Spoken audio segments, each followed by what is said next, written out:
Cet été sur Westrack Radio, nous partons à la découverte des événements insolites et cachés du Havre.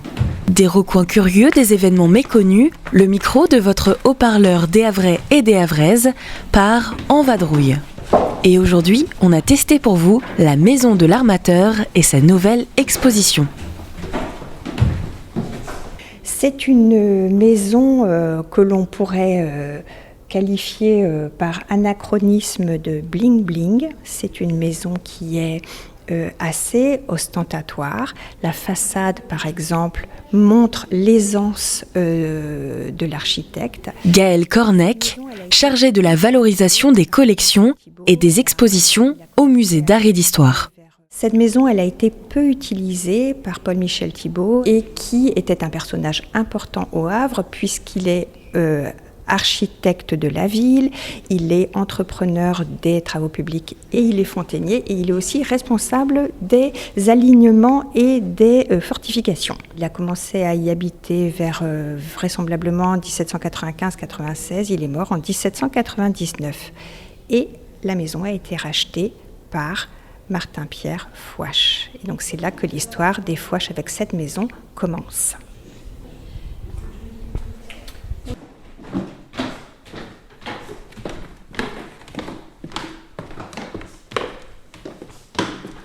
La maison de l'Armateur, c'est à la fois un musée et une maison. C'est un bâtiment historique qui date à peu près de 1790-95. On a commencé à le construire en 1790. C'est un bâtiment qui a eu beaucoup de vies différentes. Il a été à un moment le logis d'hiver d'une famille d'armateurs havraises, donc qui s'appelait les Fouache. Et après, ça a duré de 1800 à 1830 à peu près. Et puis après, ça a été un hôtel. Et puis après, ça a été une maison de négoce, ça a abrité des négociants. Et puis des logements individuels jusqu'à la Deuxième Guerre mondiale où le bâtiment a été très abîmé, évacué d'abord, puis très abîmé par les bombardements. Il est resté en jachère pendant de nombreuses années. Il a été racheté par la ville au milieu des années 50 et la Maison de l'Armateur a ouvert en 2006, ce qui fait que ce musée maison a cette année 20 ans.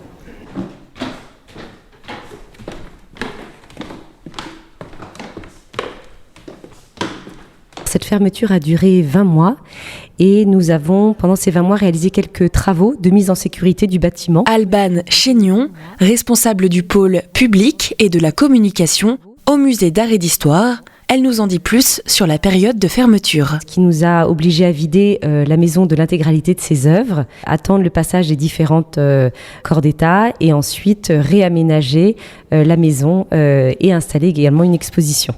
Voilà, tout ça nous a valu effectivement à nos visiteurs de patienter quelques mois. Certains effectivement pensaient revoir un musée changé dans son intégralité, ce qui n'est pas le cas. On n'est pas sur une restauration complète. Il y a des petits aménagements qui ont été faits, des collections nouvelles qui sont arrivées, des nouvelles acquisitions, des nouvelles restaurations. La déambulation a été un petit peu modifiée. Voilà pour les changements majeurs.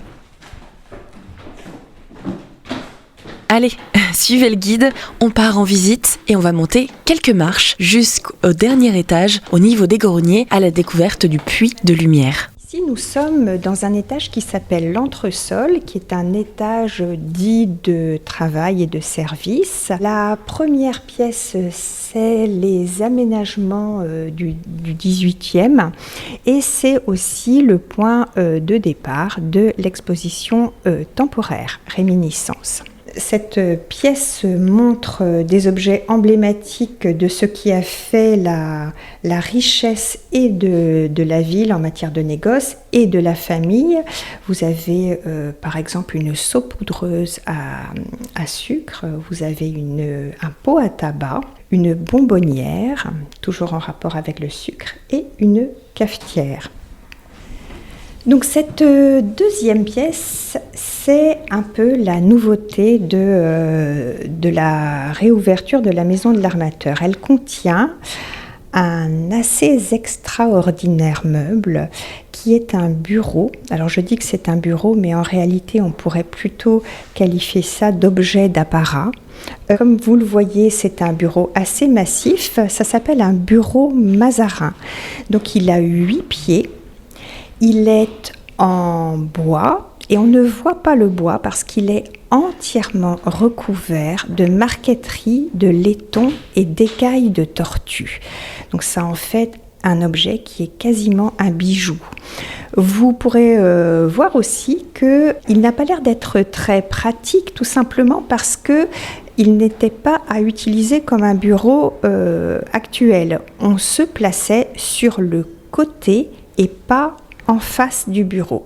Tout ça parce que les messieurs de l'époque portaient l'épée au côté gauche et ne pouvaient pas se mettre droit devant un bureau.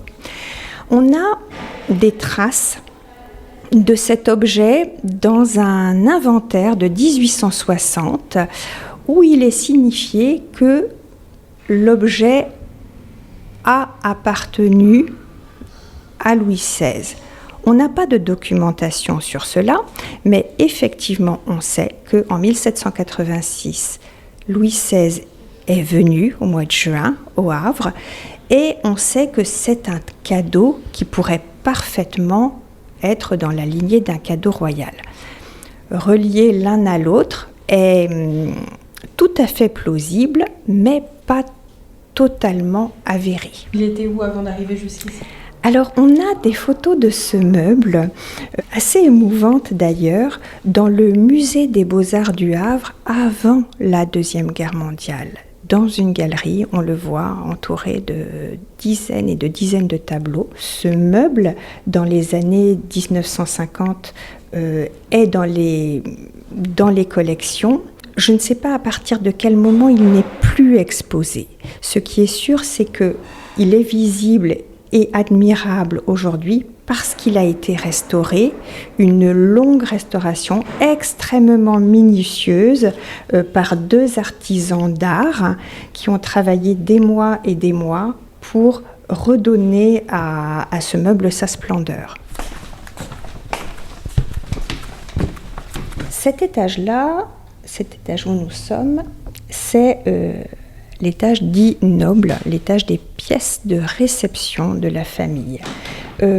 Il se compose, cet étage, d'une salle à manger, d'un salon de musique, d'un grand salon et de la chambre de madame et de la chambre de monsieur. Je vous disais qu'à la base, à l'origine, c'était une maison d'architecte. Il y a eu un premier architecte qui a créé cet endroit et il y a eu un deuxième architecte qui a œuvré dans la maison, vraisemblablement au moment du début de la possession par la famille Fouache. Cet architecte s'appelle Pierre-Adrien Paris. C'est un architecte prestigieux de l'époque, quelqu'un qui a une formation tout à fait classique avec passage à l'Académie de France à Rome, etc., etc. C'était un collègue de bureau de Fragonard et d'Hubert Robert. C'est quelqu'un qui a un vrai goût pour l'antique et on retrouve ce goût-là dans cette salle à manger qui est décorée de bas-reliefs antiquisants. Cette maison donc, a été décorée dans le goût de l'époque et pour renouveler la muséographie, nous avons fait appel à nos collègues du MUMA, Musée d'Art Moderne André Malraux, qui ont accepté de nous céder en dépôt quelques merveilles de leur réserve. Et donc dans ce salon de musique, vous avez un très beau portrait de jeune homme de Fragonard et une tête d'homme de Simon Vouet, les deux se faisant face. Vous verrez que l'atmosphère dans cet étage noble est assez feutrée. Les rideaux sont tirés, la lumière est diffuse. C'est tout le temps comme ça, pour de simples raisons de conservation préventive, pour ne pas que la lumière vienne trop endommager et les objets et les tissus fragiles de cette maison.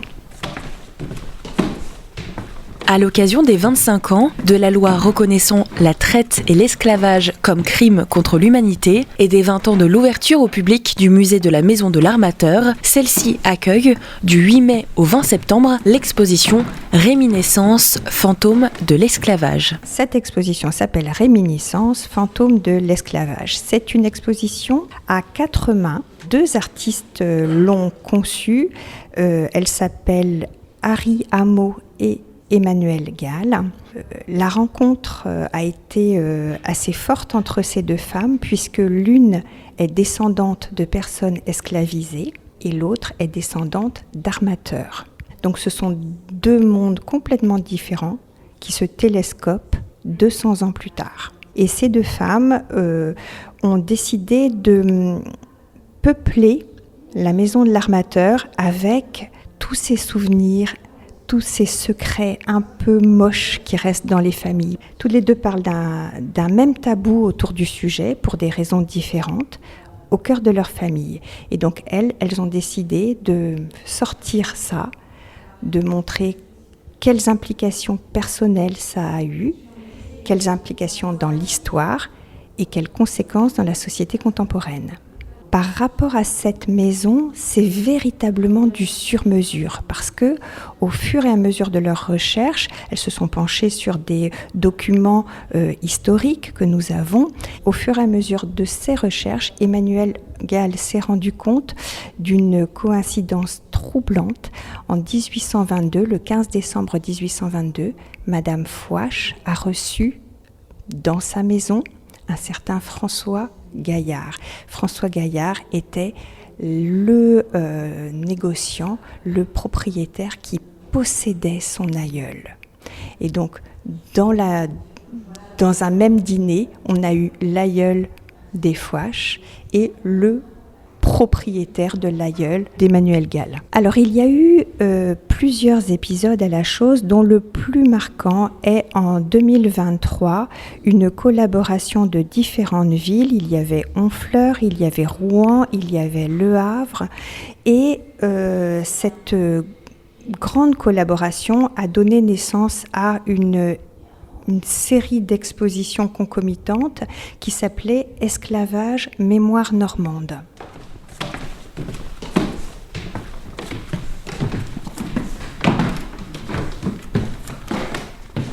Cette pièce est une nouvelle pièce proposée à nos visiteurs, les femmes au XVIIIe siècle.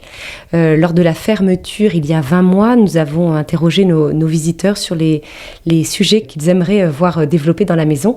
Et la place des femmes en était un. Donc on a ici 2 objets, notamment un tableau offert par les Bégoin des Meaux, qui sont une des grandes familles d'armateurs liées par des mariages et financièrement avec les Fouaches. Un tableau qui a été restauré, qui a été présenté il y a quelques années, lors de l'exposition Esclavage à l'Hôtel du Bocage et qui refait ici son apparition dans la maison de l'armateur. Et sous ce tableau, on va trouver une petite vitrine avec quelques objets précieux, notamment prêtés, donc là aussi, à une autre association avec les archives de la ville, les archives municipales, qui nous ont prêté un des feuillets du journal de Madame Fouache qu'elle tenait. Et à côté du feuillet, on a un écritoire sur lequel est indiqué Madame Bégoin. Donc c'est un écritoire du 18e, là aussi un don de la famille Bégoin des Meaux. On arrive ici donc dans la chambre de Madame Fouache. Outre les parquets d'origine, on note un tableau de Madame Fouache peint par Alexandre Rosling, qui est un portraitiste suédois qui a voyagé dans les différentes cours d'Europe et qui est passé au Havre et qui a pu représenter la famille Fouache, mais également la famille Bégoin. Et nous avons la chance dans la maison d'avoir 5 portraits réalisés par Alexandre Rosling.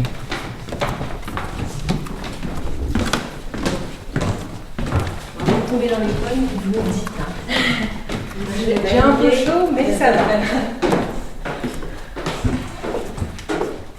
Comme vous pourrez le voir, ce salon s'adresse aux petits, s'ils ont envie de prendre un petit thé dans une jolie dinette en bois, s'ils ont envie de mettre une livrée 18e, s'ils ont envie de se cacher sous l'escalier pour lire, tout est possible, c'est leur royaume. En juillet et en août, sur plusieurs dates, les jeudis notamment, matin, nous accueillons donc sur réservation pour des visites guidées à petits pas, les enfants de 4 à 8 ans accompagnés d'un parent pour des visites adaptées à notre jeune public. Donc dans ce grenier, il y a également quelques nouveautés et qui font suite à toujours la demande, le souhait des visiteurs de voir mise en avant la domesticité. Ce grenier était sans doute plus le domaine, en effet, des domestiques et possiblement aussi des enfants de la famille gardés par les gouvernantes. Donc, dans ce grenier se trouve maintenant une lingerie qui met en scène toute une collection de fers à repasser de plusieurs sortes, qui vont à peu près du 18e au peut-être tout début du 20e, et de linge ancien, ainsi qu'un assortiment de linge ancien qui décore et meuble la lingerie. Donc là, on arrive à cet étage-là, donc on est loin de l'étage noble, mais on est sur un étage inondé de lumière. À ce moment-là, le puits lumière est vraiment ouvert. Juste au-dessus de nous, on a cette verrière qui laisse apercevoir les combles de la maison, dans lesquels étaient sans doute logés certains domestiques. On est ici à 19 mètres de haut et on aperçoit donc les décors du puits de lumière. Et il y aura effectivement, donc, dès la fin de l'exposition, le 20 septembre, donc les œuvres d'Emmanuel Gall et Harry Hameau vont repartir et laisseront place à des nouveautés, des nouvelles pièces, des nouvelles œuvres à découvrir à partir du début du mois d'octobre. La maison du musée de l'Armateur vous accueille du lundi au dimanche, tout l'été, horaire à retrouver sur le site Pays d'Art et d'Histoire, et l'exposition Réminiscence, fantôme de l'esclavage, est à retrouver jusqu'au 20 septembre. Et nous, on se retrouve très bientôt pour partir ensemble à la découverte d'une autre activité insolite qui fait la richesse du territoire havrais. À très vite sur Westrack.